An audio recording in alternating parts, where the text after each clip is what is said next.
قولوا لي بتعملوا ايه لما تكونوا قاعدين كده الساعة 3 الفجر وتكونوا جعانين ومش عارفين تعملوا ايه؟ بتعملوا زي كده؟ بيهمكوش بقى تتخانوا ولا اي حاجة؟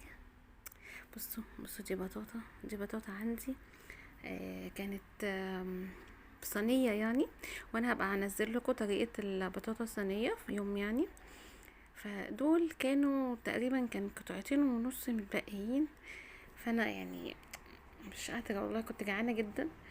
فقلت بقى ايه، اقوم اعمل الميكس الجامد ده. زي ما انتوا شايفين كده، حطيت البطاطا في البولة وفعصتها كده، ودول كانوا تقريبا 4 مكعبات شوكولاتة متبقيين، معرفش بتوع مين، شفتهم في التلاجة. فانا حطيت 3 مكعبات عليها كده في الوش، على الوش، ورحت رايحة على الميكرويف ودخلتها لمدة دقيقة كده.